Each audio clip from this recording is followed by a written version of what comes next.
स्वागत है आपका हमारे YouTube चैनल पर, जहां हम 12th क्लास फिजिक्स को पढ़ रहे हैं। हमने फर्स्ट यूनिट को कंप्लीट कर लिया है, सेकंड यूनिट हमने स्टार्ट कर दिया था। आज हमारा सेकंड यूनिट का सेकंड लेक्चर है, जहां हम रेजिस्टेंस के बारे में पढ़ेंगे। रेजिस्टेंस को डिस्कस करेंगे, क्या क्या उसके फैक्टर अफेक्टिंग हो गए, क्या रेजिस्टेंस है, रेजिस्टिविटी क्या होती है, इनके बारे में आज के लेक्चर में हम पढ़ेंगे। तो अब देखते हैं कि रेजिस्टेंस होता क्या है।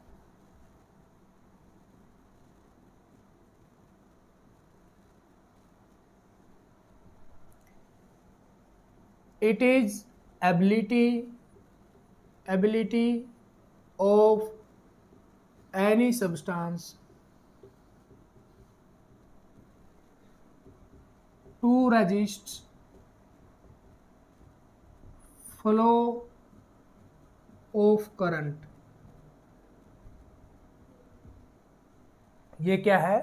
किसी सब्सटेंस की एबिलिटी है टू रेजिस्ट, जैसे कि नाम सजेस्ट कर रहा है, रेजिस्टेंस से रजिस्ट करना, फ्लो ऑफ करंट, करंट के फ्लो को रोकना। कितना फ्लो करने से रोकती है वही एबिलिटी क्या कहलाती है? ये प्रॉपर्टी बोल सकते हो, प्रॉपर्टी भी है, एबिलिटी है रेजिस्टेंस की, कि कितना वो करंट को फ्लो करने से रोकेगा वो सब्सटेंस, उसको क्या बोलेंगे? रेजिस्टिविटी, रेजिस्टेंस, उसको क्या बोलेंगे? सॉरी, रेजिस्टेंस बोलेंगे उसको। Okay, as we know,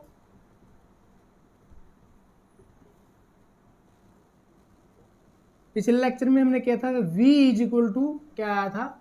I R. Are क्या था? ये इसका कांस्टेंट आया था, ओम्स लॉ का कांस्टेंट आया था आर, जो इस इक्वेशन में V is equal to I R. और ये आर है, इसी आर को क्या बोला जाता है? रेजिस्टेंस। इस आर को क्या बोला जाता है? रेजिस्टेंस। तो यहां से अगर मैं आर निकालूं तो आर क्या होगा? V by I. आर क्या होगा? V by I. इसको क्या बोलेंगे? रेजिस्टेंस क्या होगा? Potential upon current, potential upon current. अगर मैं इसकी एसआई यूनिट की बात करूं, एसआई यूनिट क्या होती है रेजिस्टेंस की? तो पोटेंशियल की यूनिट होती है वोल्ट पर, करंट मतलब एम्पियर। V बाई ए क्या होती है इसकी? इसकी होती है ये SI unit, V by A SI unit होती है। On the name of, on the name of George Simon Ohm, जो V बाई ए है इसको क्या बोला गया? ओम। V बाई ए को क्या बोला गया? ओम बोला गया, क्योंकि जो जॉर्ज सिमन ओम के नाम पर इसकी यूनिट को, ऐसा यूनिट को क्या बोला गया? ओम। और उसकी सिंबॉलिक नोटेशन क्या की गई? इस टाइप की। ओम को कैसे सिंबॉलिक रिप्रेजेंटेशन होगी? ओम को ऐसे दिखाएंगे हम। तो ऐसा ही unit of resistance we can say ohm. Volt पर एम्पियर को क्या भी कहा गया? ओम कहा गया। किनके नाम पर? जॉर्ज सिमन ओम जी के नाम पर इसको क्या बोला गया? ओम बोला गया। अब देखिए, अगर मैं बोलूँ 1 रेजिस्टेंस है, रेजिस्टेंस का जो वैल्यू है कितनी है? 1 आर है। अगर रेजिस्टेंस कितना है? 1 आर है, तो ये क्या होगा? 1 वोल्ट पर 1 एम्पियर होगा। इसका मतलब क्या होगा? पोटेंशियल डिफरेंस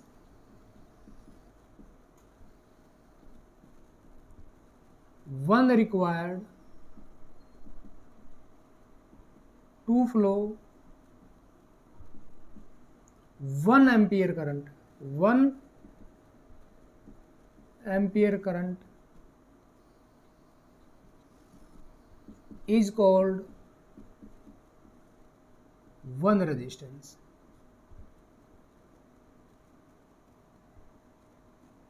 क्या कहलाता है? 1 आर कहलाता है।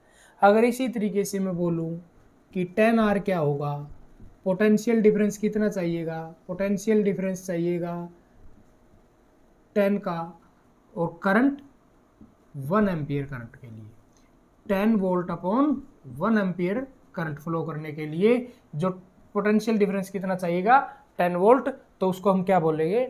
10 आर रेजिस्टेंस बोलेंगे। अगर 100 आर होता तो ये क्या होता कि कितना 100 पोटेंशियल डिफरेंस जरूरत थी 1 एम्पियर करंट को फ्लो करने के लिए, तो उसको क्या बोलेंगे, 100 आर रेजिस्टेंस बोलेंगे, 100 आर रेजिस्टेंस बोलेंगे। आई होप समझ में आया होगा आपको रेजिस्टेंस के बारे में क्या है। अब हम देखते हैं फैक्टर अफेक्टिंग रेजिस्टेंस। रेजिस्टेंस को कौन कौन से फैक्टर है जो इफेक्ट करते हैं।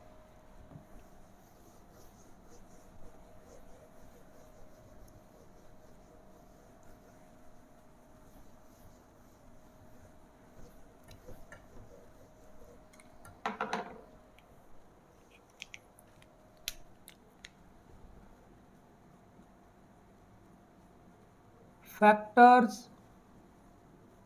Affecting resistance. रेजिस्टेंस को कौन कौन से फैक्टर अफेक्ट करते हैं। देखिए फर्स्ट फैक्टर जो अफेक्ट करता है उसको देखते हैं हम लेंथ, लेंथ ऑफ कंडक्टर। जहां से करंट फ्लो कर रहा है उस कंडक्टर की लेंथ कितनी है। लेट अस से दिस इज कंडक्टर, इसके थ्रू क्या करंट पास हो रहा है और इसकी लेंथ क्या है, L है। इसकी लेंथ क्या है, L है।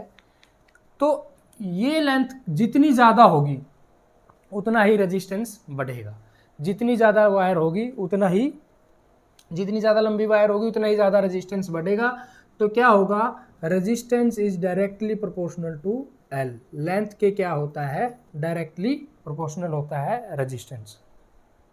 जितनी लंबी ये लेंथ होगी कंडक्टर की जहाँ से करंट फ्लो करेगा उतना ही रेजिस्टेंस बढ़ेगा। मतलब ये होगा कि अगर हमने यहाँ कुछ एम्पियर करंट दिया होगा तो रेजिस्टेंस के कारण वो करंट क्या हो गया होगा, आगे जाके कम हो गया होगा, ड्रॉप डाउन हो गया होगा due to resistance in this length. इस लेंथ वायर के अंदर जितना रेजिस्टेंस होगा उसके कारण क्या हो गया होगा, ये कम हो गया होगा।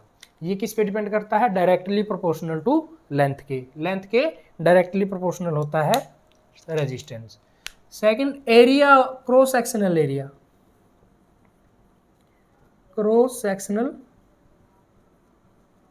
एरिया, ये जो रेजिस्टेंस है वो कंडक्टर के क्रॉस सेक्शनल एरिया से पे डिपेंड करता है। जैसे कि यहां से फ्लो किया तो ये क्रॉस सेक्शनल एरिया है। जितना ज्यादा क्रॉस सेक्शनल एरिया होगा, लेट अस से ये क्रॉस सेक्शनल एरिया है,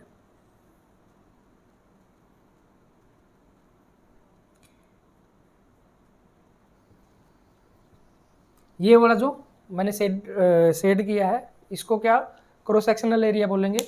जो ये एरिया है जितना ज़्यादा होगा उतना ही क्या करेगा, इजीली करंट फ्लो करेगा। इजीली करंट फ्लो करेगा। अगर इजीली करंट फ्लो करेगा तो रेजिस्टेंस क्या होगा, कम होगा। जितना ज़्यादा एरिया, एक तो देखिए अगर मैं दूसरे उससे बताऊं कि सेम करंट को फ्लो करना है, मतलब कि इलेक्ट्रॉन क्या है, सेम है। एक तो उसको पास करने के लिए थोड़ा एरिया हो, वो बड़ी मुश्किल से पास करेगा कोई चीज़, और उसको उतने ही चीज़ को, उतने ही करंट को एक ज़्यादा एरिया मिल गया पास करने के लिए, क्रॉस करने के लिए, एंटर करने के लिए ज़्यादा एरिया मिल गया तो वो आसानी से एंटर करेगा। अगर करंट आसानी से एंटर कर रहा है तो उसका मतलब क्या है, रेजिस्टेंस उसका क्या है, कम है। अगर रेजिस्टेंस कम है तो जो हमारा रेजिस्टेंस है वो इन्वर्सली प्रोपोर्शनल होगा एरिया के। मतलब कि जितना ज़्यादा एरिया उतना कम रेजिस्टेंस, या फिर जितना ज़्यादा एरिया उतना ही ज़्यादा करंट। रेजिस्टेंस उतना ही कम होगा, जितना कम एरिया होगा उतना ही ज़्यादा रेजिस्टेंस बढ़ जाएगा। जितना ज़्यादा एरिया उतना कम रेजिस्टेंस, मतलब कि ये क्या है, इन्वर्सली प्रोपोर्शनल होगा। इन दोनों के इन्वर्सली प्रोपोर्शनल होगा ये क्या, रेजिस्टेंस एरिया के इन्वर्सली प्रोपोर्शनल होगा। ओके, अब आता थर्ड हमारा नेचर ऑफ मटेरियल।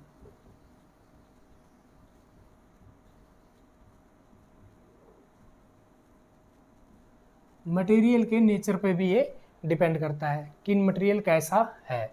तो इसके लिए फर्स्ट, अगर कंडक्टर है हमारे पास,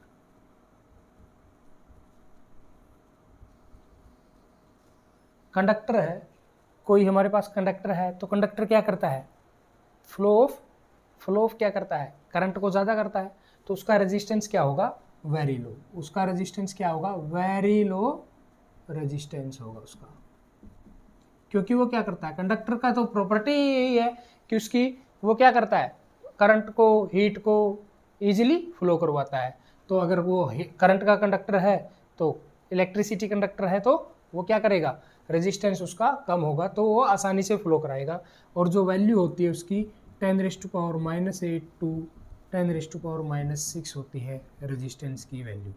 रेजिस्टेंस की वैल्यू कितनी होती है, 10⁻⁻8 टू 10⁻⁻6, बहुत कम होती है। दूसरा होता है हमारा इंसुलेटर।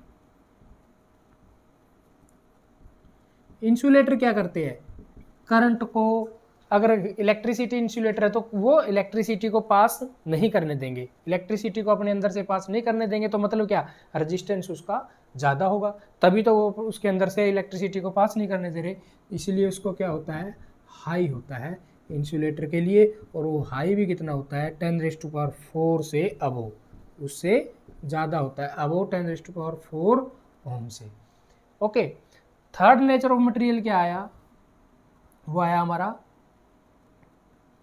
Semi conductor. जो कुछ क्या करते हैं सेमी कंडक्टर, हीट या टेम्परेचर के साथ आते ही उनके इलेक्ट्रॉन क्या करने शुरू हो जाते हैं, फ्री स्टेट में आने स्टार्ट हो जाते हैं और वो कंडक्ट कराते हैं, क्योंकि इंसुलेटर के तो होते ही नहीं है फ्री स्टेट में। ओके, सेमी कंडक्टर एंड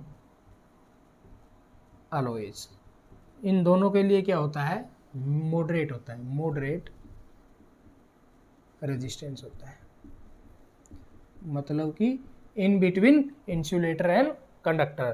तो in between insulator and conductor मतलब 10⁻⁻6 टू 10⁻⁴ ओम तक इनका क्या होता है, रेजिस्टेंस होता है। 10⁻⁻6 टू 10⁻⁴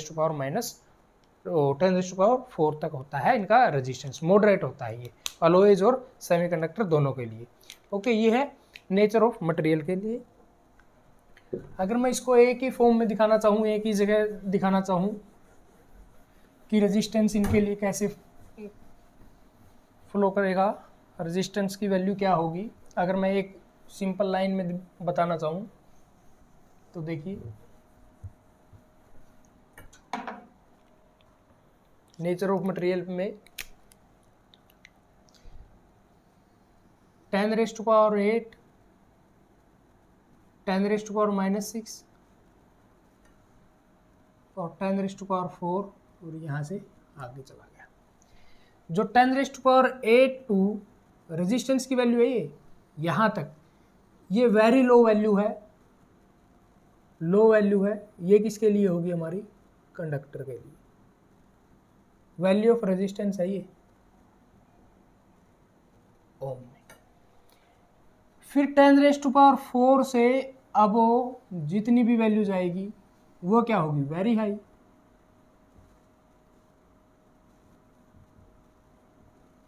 ये वैल्यू क्या होगी, वेरी हाई होगी। और ये किसके लिए है, इंसुलेटर के लिए, क्योंकि वो क्या करते हैं अपने अंदर से किसको, करंट को पास ही नहीं होने देते, इसलिए उनका रेजिस्टेंस क्या होता है, ज़्यादा होता है। और जो इन बिटवीन होता है इन दोनों के बीच में, वो क्या आता है, सेमी कंडक्टर और अलॉयज, इनको क्या बोल सकते हैं, मॉडरेट बोल सकते हैं, मॉडरेट, इन दोनों के बीच का होता है क्या, जो रेजिस्टेंस की वैल्यू होती है। तो इस तरीके से हम दिखा सकते हैं। और नेचर ऑफ मटेरियल पे क्या क्या डिपेंड कर गया, एक तो इनके कंडक्टर है, इंसुलेटर है और सेमीकंडक्टर है, दूसरा आ सकता है हमारा मटेरियल की रेजिस्टिविटी कैसी है, और रेजिस्टिविटी भी तो क्या होती है, नेचर ऑफ मटेरियल ही होती है। अब देखिए, जैसे हमने फर्स्ट देखा था कि R क्या है, डायरेक्टली प्रोपोर्शनल टू L है, और R is inversely proportional to area है। अगर मैं दोनों को इकट्ठा लिखूं तो R इज L/A के डायरेक्टली प्रोपोर्शनल होगा, L/A के। अगर मैं यहाँ से प्रोपोर्शनलिटी का साइन को हटा दूं तो इस प्रोपोर्शनलिटी के साइन की जगह आया हमारा रो, क्या आया, रो, तो ये रो L/A आ गया, क्या आ गया हमारा, रो L/A, जहाँ रो क्या है, रेजिस्टिविटी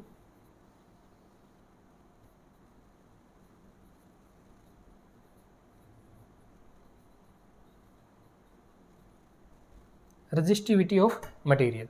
रजिस्टिविटी ऑफ मटेरियल का मतलब क्या है? रजिस्टिविटी ऑफ मटेरियल का कि how effective the material is resisting the current. Resisting the current के फ्लो को कितना ज़्यादा स्ट्रोंगली क्या कर रहा है? वो रजिस्ट कर रहा है। किसको? करंट के फ्लो को कितना ज़्यादा रजिस्ट कर रहा है। किसी मटेरियल की रजिस्टिविटी ज़्यादा होगी, किसी की कम होगी। तो यहाँ से ये रजिस्टिविटी पे भी डिपेंड करेगा। और दिस इज मतलब क्या? ये resistivity is nature dependent only on nature and temperature dependent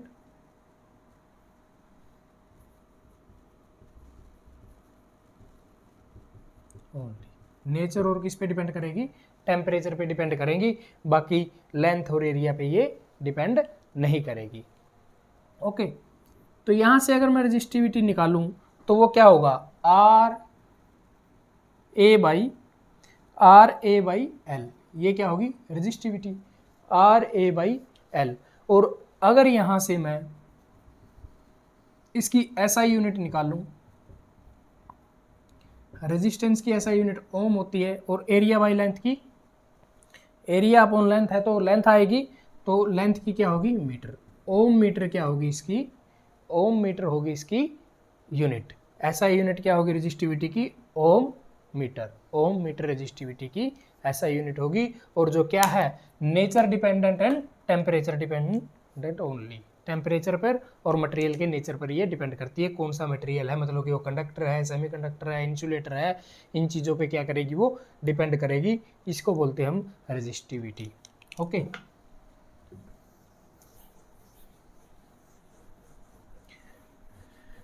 तो रेजिस्टिविटी पे भी क्या डिपेंड करता है? हमारा रेजिस्टेंस किस पे भी डिपेंड करता है? रेजिस्टिविटी पे भी डिपेंड करता है, क्योंकि नेचर की प्रॉपर्टी है। लेंथ पे भी और एरिया पे भी डिपेंड करता है। अब टेम्परेचर पर कैसे डिपेंड करता है? Temperature dependence, effect of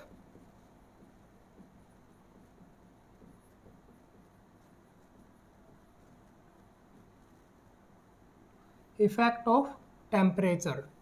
temperature का इफेक्ट क्या होगा रेजिस्टेंस पे? देखिए, जैसे भी हम टेम्परेचर को बढ़ाएंगे, अगर मैं फर्स्ट अगर कंसीडर करूं फॉर कंडक्टर,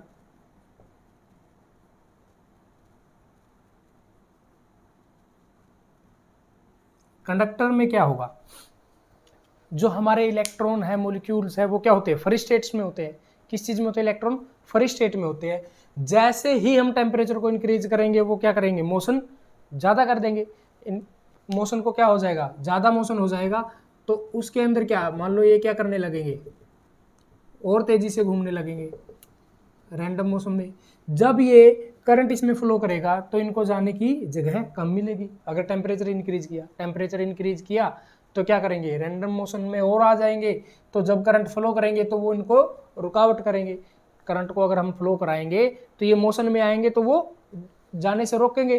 तो जब भी कंडक्टर के अंदर टेम्परेचर इंक्रीज करता है, डेल्टा टी करते हैं, तो डेल्टा आर भी क्या हो जाता है? रेजिस्टेंस भी इंक्रीज हो जाता है। मतलब कि resistance is directly proportional to temperature in conductor. Conductor के लिए टेम्परेचर जब इंक्रीज करेंगे तो उसमें रुकावट होगी जाने के लिए, तो उसको क्या बोलेंगे? रेजिस्टेंस के कारण टेम्परेचर अगर इंक्रीज हुआ है तो उनका रेजिस्टेंस भी क्या करेगा? इंक्रीज करेगा। मतलब कि फ्लो ऑफ करंट को वो कुछ कम करेंगे।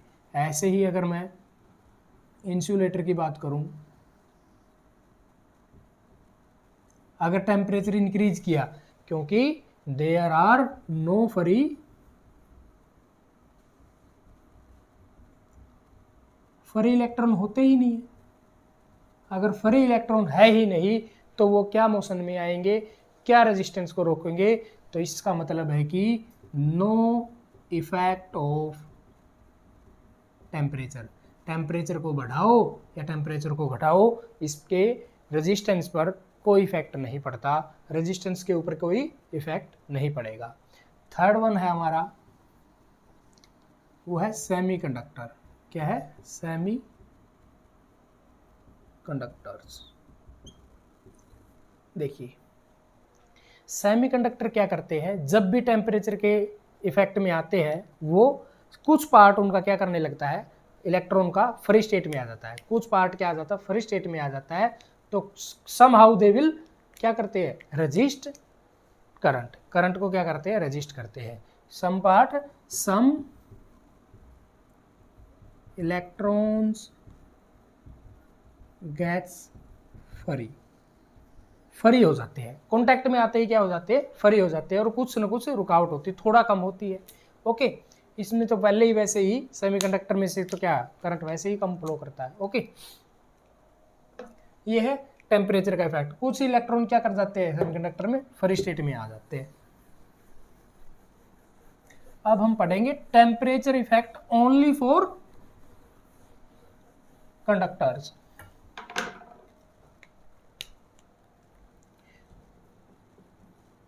For conductors,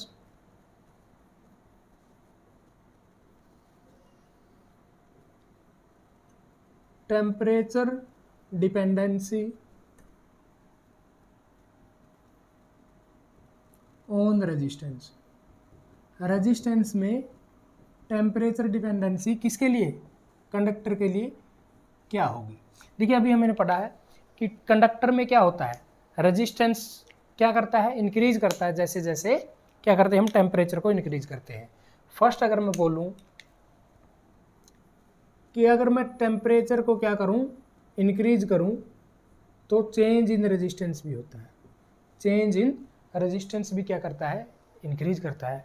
तो अगर मैं बोलूं कि delta R is directly proportional to delta T, it is not false, ये गलत नहीं होगा कि delta R change in resistance, resistance में चेंज होगा जो, वो किस पे भी डिपेंड करेगा, डेल्टा टी पर भी डिपेंड करेगा, डेल्टा टी पर भी ये वो डिपेंड करेगा।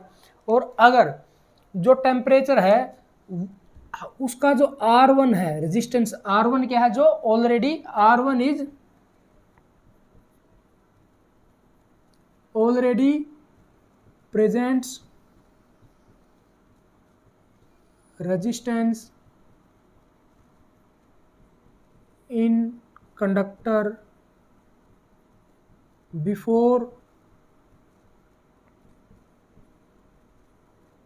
changing temperature, टेम्परेचर को चेंज करने से पहले ही जो क्या प्रेजेंट है, रेजिस्टेंस प्रेजेंट है, तो जो डेल्टा आर होगा हमारा वो R1 पे भी डिपेंड करेगा, R1 पे भी क्या करेगा, डिपेंड करेगा। मतलब क्या हुआ, पहले जो प्रेजेंट रेजिस्टेंस है उसके ऊपर भी चेंज इन रेजिस्टेंस हमारा डिपेंड करेगा। कैसे, देखो किसी वाटर है हमारा, वाटर को अगर हम 98 डिग्री से बॉयल करें और एक 50 डिग्री से बॉयल करें तो 98 डिग्री पे जल्दी होगा ना बॉयल, क्योंकि उसमें पहले से ही टेम्परेचर डिपेंड है और प्रेजेंट है, और 50 वाले को थोड़ा टाइम लगेगा ज़्यादा, इसलिए चेंज इन रेजिस्टेंस भी क्या होगा, अगर पहले से जो रेजिस्टेंस पड़ा है उसके कारण क्या होगा, हीट होगी उसमें पहले से ही, और टेम्परेचर इंक्रीज होगा, तो चेंज इन रेजिस्टेंस उसके लिए जो पहले से ही रेजिस्टेंस कंडक्टर का है उस पर भी डिपेंड करेगा। ओके, अगर मैं दोनों को इकट्ठा लिखूं तो delta R is proportional to R1 delta T, delta R is proportional to R1 delta T, जहां चेंज इन रेजिस्टेंस क्या होगा, जो फाइनल रेजिस्टेंस आया R2 minus R1 is directly proportional to R1 delta T. अगर मैं यहाँ से R2 minus R1 लिखूँ, इक्वल टू का साइन लगाऊं, तो अल्फा की जगह इस ये जो प्रोपोर्शनलिटी की जगह आएगा अल्फा R1 डेल्टा टी, जहाँ ये क्या है, अल्फा है, और ये क्या है हमारा प्रोपोर्शनलिटी साइन, प्रोपोर्शनैलिटी, ये तो प्रोपोर्शनैलिटी का साइन है और ये अल्फा है, और अल्फा क्या होता है, कोफिशिएंट ऑफ थर्मल एक्सपेंशन, क्योंकि एक्सपेंड करेगा ना, थर्मल एक्सपेंशन, टेम्परेचर का इफेक्ट होगा ना, थर्मल एक्सपेंशन होगा। तो यहां से अगर मैं देखूं, देखिए क्या आया हमारा, R2 minus R1 is equal to alpha R1 delta T, alpha R1 delta T. अगर मैं R2 को निकालूँ, R2 is equal to R1, ये इधर आके पॉजिटिव हो जाएगा, plus alpha R1 delta T.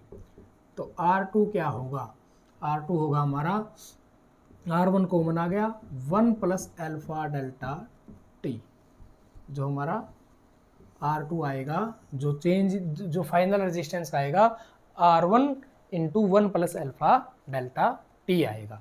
Okay, और यहाँ से अगर मैं अल्फा की यूनिट निकालूँ, अल्फा क्या होता है, alpha is equal to delta R by, ये delta R divide by R1 delta T. ये तो रेजिस्टेंस से रेजिस्टेंस कैंसिल आउट हो गया, बचा सिर्फ टेम्परेचर 1 अपॉन केल्विन। तो इसकी यूनिट केल्विन इनवर्स होगी, केल्विन इनवर्स होगी अल्फा की यूनिट। ओके, अगर मैं यहाँ से रेजिस्टिविटी की फॉर्म में इसको लिखना चाहूँ, जो R2 को क्या लिख सकते हैं, व्हेन एरिया कांस्टेंट है हमारा और लेंथ भी क्या है, कांस्टेंट है, तो R2 की जगह क्या लिख सकते हैं हम, रेजिस्टिविटी क्या होती है, रेजिस्टेंस क्या होता है, रो एल बाई ए, तो रो टू एल बाई ए। 2 इसलिए नहीं लिखा क्योंकि एरिया कांस्टेंट है और एल कांस्टेंट है, दोनों के लिए क्या लिख देंगे, एल और ए लिख देंगे। R1 के लिए रो 1 L by A into 1 plus alpha delta T. तो यहाँ से एल बाई ए कैंसिल हो जाएगा, R2 is equal to rho 1 into 1 plus alpha delta T. बस क्या हुआ, रेजिस्टेंस की जगह क्या आ गया, रेजिस्टिविटी, रेजिस्टेंस की जगह रेजिस्टिविटी लगा देंगे, और आया कैसे, ये कॉन्सेप्ट ये है इसका। ओके, तो ये था हमारा रेजिस्टेंस के बारे में, होप सो आपको समझ में आया होगा। अगले लेक्चर में हम आगे का पढ़ेंगे, तब तक के लिए जय हिंद, वंदे मातरम।